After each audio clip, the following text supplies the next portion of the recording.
3 to 5 minutes lang. So, ganun siya kabilis naluluto. Perfect for beginners o kahit sa mga professionals na nagmamadali. Big Baking Rush. For today's recipe, gagawa tayo ng Oreo Cheesecake na binake lang in 5 minutes. Curious na ba kayo paano nangyari yun? Then tara, let's rush into our kitchens na. Para sa ingredients, kailangan lang natin ng cream cheese, salt and sugar, all-purpose flour, vanilla, egg yolk and eggs, crushed Oreos, all-purpose cream, butter na imi-melt, whipping cream, at whole Oreos. Gawin na natin yung crust. Pagsamahin lang ang crushed Oreos at melted butter. Mix them until well incorporated na ang dalawa. Mix, mix, mix. Set it aside. Tapos kumuha ng dalawang 8-inch silicone cake molders.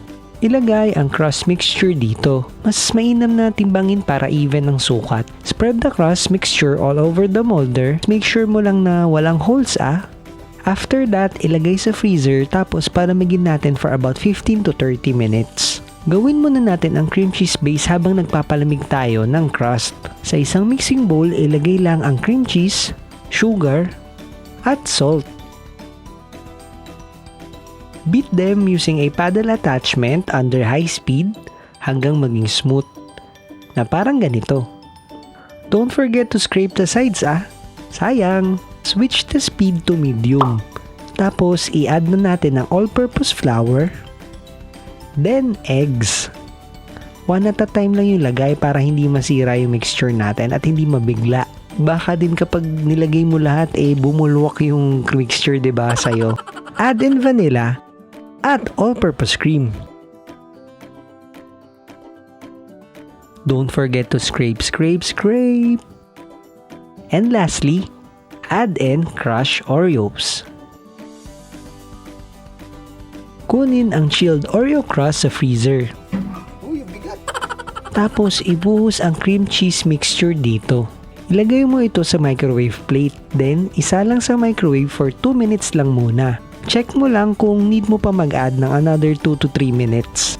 Nakadepende kasi sa laki at kapal ng cheesecake kung gaano mo siya katagal i-bake. Once luto na, makikita mo sa ibabaw na solid na yung taas. Pwede mo na itong i-cool down sa room temperature for 30 minutes. Tapos, tsaka mo siya ipapasok sa ref for another 1 to 2 hours. Now, decorate na tayo. Una, mag-whip lang tayo ng whipping cream hanggang maging stiff. Then, kunin ang cheesecake sa ref. Tignan nyo naman.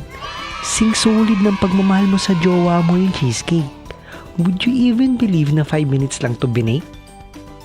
Pudburan ng asukal ang ibabaw ng cheesecake para di manikit sa cake board na pangtataob natin. And look mga bakes, kaya gustong gusto ko yung silicone cake molders kasi napakadaling mag-unmold ng baked goods dito.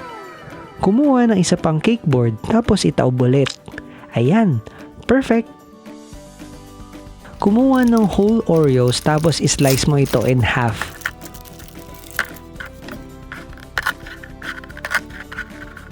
Ilagay sa piping bag ang whipped cream tapos ipipe ito sa cheesecake sa kahit anong desired design mo.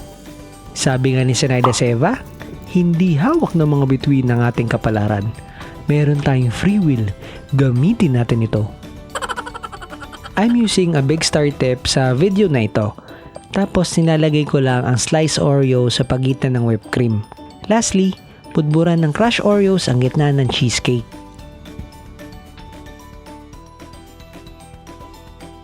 Perfecto! Tapos na ang ating microwave Oreo cheesecake. Baked in just 5 minutes. Slice na natin at nang mahusgahan na. Look how firm and solid ang cheesecake.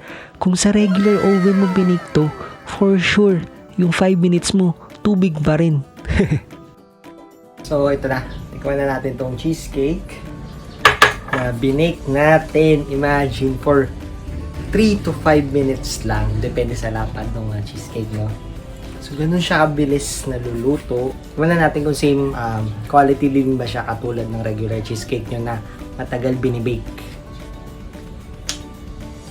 Wow!